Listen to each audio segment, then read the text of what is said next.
Have you ever changed something about yourself in order to be liked, or in order to be a part of a group, or in order to simply just keep a connection with someone? Have you? I have. Perhaps for you, your memory might be taking you back to some time in your childhood or in your teenage years. Those are extra vulnerable times when we're just learning about how the world works and we don't necessarily have a real sense of ourselves yet, right? I remember in kindergarten, I was the only girl in a class full of boys. And it was ridiculous, the lengths that I would go to try and get the approval of my classmates. There was one time during school when the teacher wasn't looking, I used those little child safety scissors that they gave us in class to cut my hair because one of the boys told me to do it. And when I was that age, whenever I would need new clothes and my mom would take me shopping for clothes, I would angrily announce to her that I needed clothes that looked cool, never cute. They had to be cool. And when one of my classmates asked me who my favorite Power Ranger was, Power Ranger from the hit TV show Power Rangers, if you are someone my age, when you were young, you had to have a favorite Power Ranger. It was just the thing. One of the boys in my class asked me who my favorite Power Ranger was, and I just knew that if I said the Yellow Ranger or the Pink Ranger, that I was going to get laughed at because those were the girls. So instead, I said the White Ranger was my favorite because that was one of the boy Rangers. And then this backfired because the boys in my class said that I must have a crush on the White Ranger if he was my favorite Power Ranger. Ooh, Allie has a crush on the White Ranger, they said. I just could not win with those guys. I'd imagine that most of us have stories like this. Stories about the lengths we have gone for that longing to belong. Maybe the stories from our childhood stand out to us more because they feel so obvious, but aren't there even tons of subtle ways many of us probably still do this, perhaps without even realizing? Tons of subtle ways we might try to edit ourselves and each other into belonging. Tons of ways we tell ourselves, okay, here's what I need to do in order to belong. Or tons of ways we tell each other subtly, here's what you need to do in order to belong. Maybe it's in ways we speak or ways we don't speak.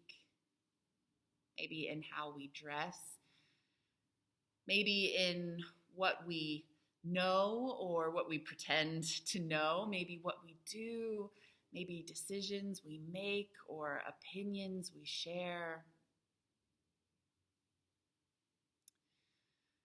Vulnerability and shame researcher Brene Brown points out that this route to seeking belonging, this route of editing ourselves and editing each other, that it doesn't actually ever get us the belonging that we seek. It can actually keep us from that belonging. Because belonging is different from fitting in.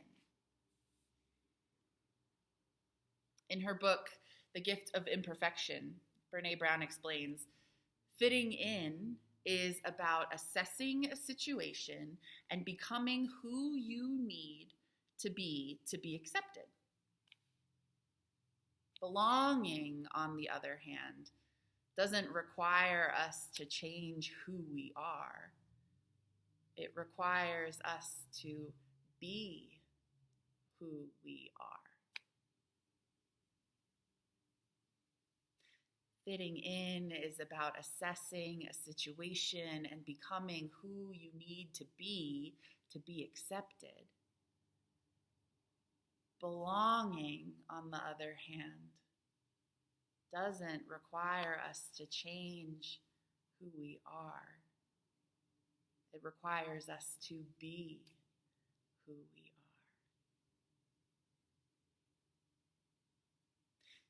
Now, beloveds, fitting in sometimes is a necessity for survival. And I hope we all can have compassion for ourselves through that, especially in those times. But I really want Brene Brown's words to land with us here. True belonging does not require us to change who we are. It requires us to be who we are. Fitting in is not belonging.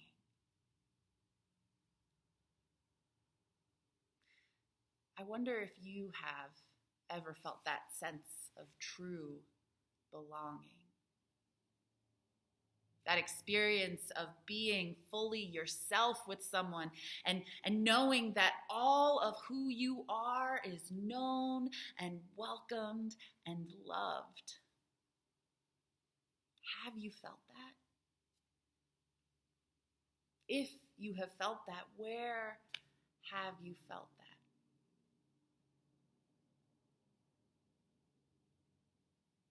Perhaps, like Ken shared about in his reflection, perhaps you have found that here in your church community. I hope you have found that here. And if you haven't found that here yet, I hope that we can build that true sense of belonging for you and for others. Because here in this community, you do belong. And here in this world, here in this larger family of existence, you do belong. I can't say that enough. You do belong. Who you are belongs.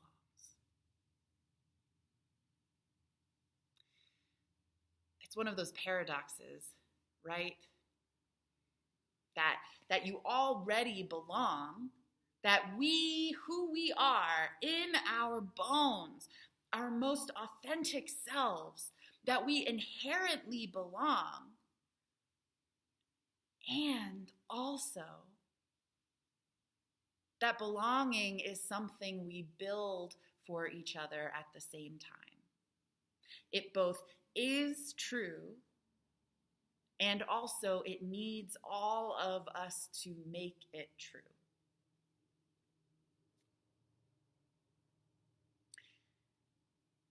And so let's be clear. All people belong. That does not mean all behaviors belong. If we strive to build communities of belonging for all, then patterns of behavior that don't support everyone's flourishing are counterproductive. You don't get to say or do something hurtful and then say, well, that's just who I am, and you said I belong here, so what's the problem? It doesn't work that way. That's why our Unitarian Universalist faith is a covenantal faith. It requires us to make promises to each other for how we are together. All of us belong when it comes to the great love that holds us.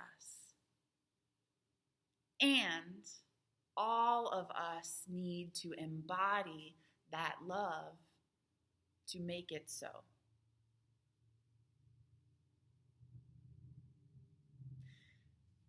A few months ago, after a worship service, I was in the lobby talking with some of you, And one of you parents in our congregation called out to your kid that it was time to go home. And I watched your kid joyfully run up to you and jump into your arms excitedly, exclaiming, "Everybody here loves me."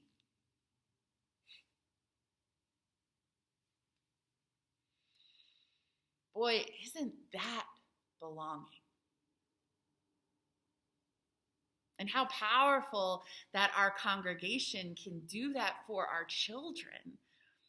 I mean, remember just a minute ago, we were thinking about all those formative, vulnerable childhood experiences of feeling like we had to try to fit in order to belong.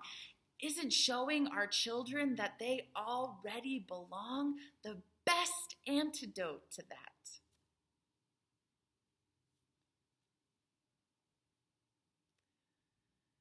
On my drive home from church that day, I just kept thinking, man, we must be doing something right here.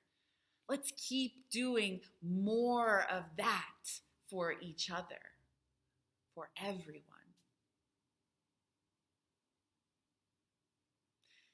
It reminds me of this blessing from Methodist minister and writer and artist Jan Richardson. She titles this, "A Blessing Called Sanctuary."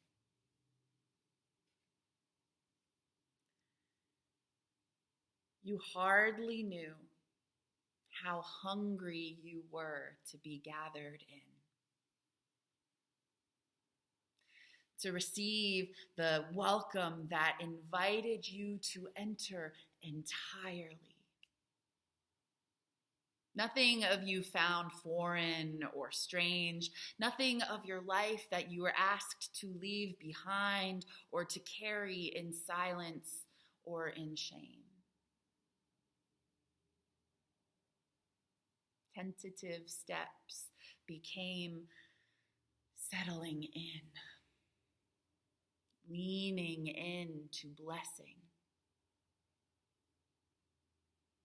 leaning into the blessing that enfolded you, taking your place in the circle that stunned you with its unimagined grace.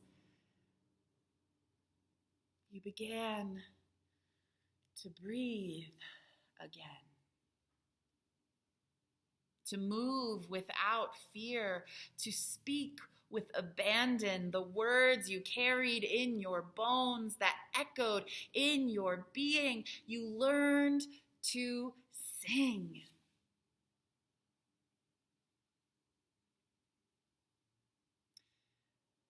But the deal with this blessing is that it will not leave you alone, will not let you linger in safety, in stasis. The time will come when this blessing will ask you to leave.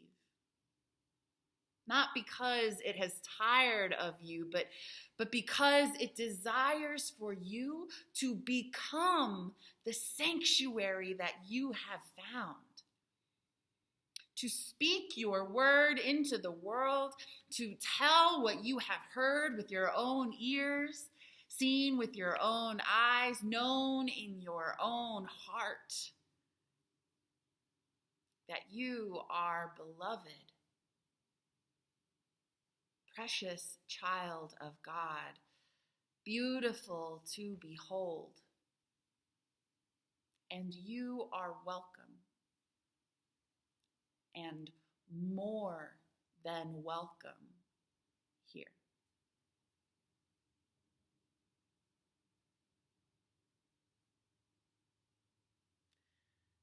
Beloveds, this blessing of belonging.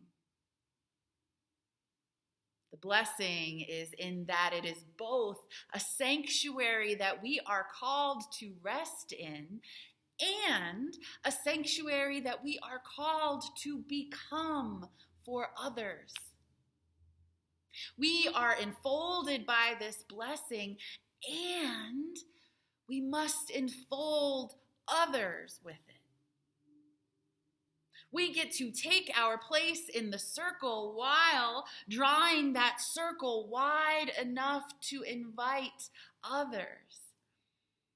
We get to be stunned by that unimagined grace, and we get to be that unimagined grace for others. Belonging is something we rest in, and it's also something we build for each other.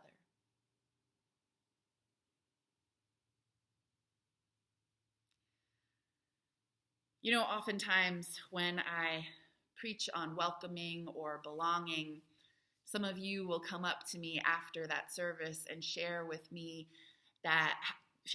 how this is a very welcoming congregation. If that is true for you, I am so glad that that is your experience. It is my experience too. And our project is to always work to widen and deepen that welcome, right? Even in spaces where you feel welcome and where you feel like you belong, the blessing of belonging calls to you to become that sanctuary for others. The blessing calls to you to widen and deepen that sense of belonging, to ensure that it is there for someone who does not look like you, does not move like you, someone who is a different age than you, a different gender from you, someone who perhaps thinks a little bit differently from you, someone with a different life experience from you. There's so much of this that we do well, and we also get to keep widening and keep deepening. Building belonging can be easier said than done a lot of the time. I mean, what makes me feel welcome in a space and what makes me feel like I belong, that might look differently than what makes you feel welcome and feel like you belong. For many of us, perhaps in order to belong, it takes a community that honors the wisdom someone with our specific age or gender or skin color or sexuality or background has to share. For you, maybe you need a place where you feel comfortable bringing your messy grief and heartache to feel like you belong. Or maybe it takes a community that does not require you to believe in God in order to feel like you belong. Or maybe it takes a community that doesn't leave God out in order to feel like you belong. Maybe you need a community that does not assume a person's gender by looking at them. Or a community where everyone sincerely tries to get everyone's pronouns right in order to feel like you belong. Or maybe you need your child to feel welcome and wanted just as they are in order to feel like you belong. Or maybe you are a child who needs to feel welcome and wanted just as you are in order to feel like you belong. Maybe you need space to move around and not sit still in order to feel like you belong. Or maybe you need to feel invited to share music and rituals from your culture or community in order to feel like you belong. Or maybe you need a specific accessibility accommodation to feel like you belong. Or maybe you need people to care about something that you really care about in order to feel like you belong. Or maybe you just need to have permission to make mistakes and drop balls in order to feel like you belong. we can offer belonging here to anyone who shares our values and wants to be a part of something, right?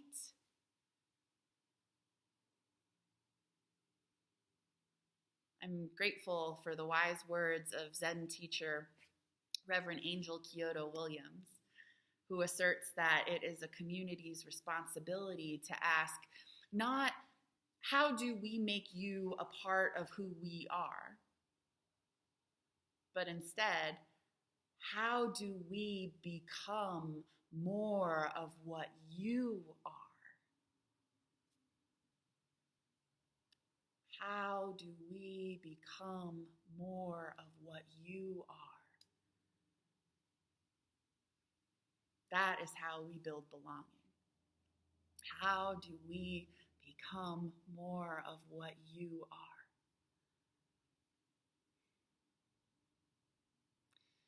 In this time of such division and heartache and fear, all of us need connection and community more than ever.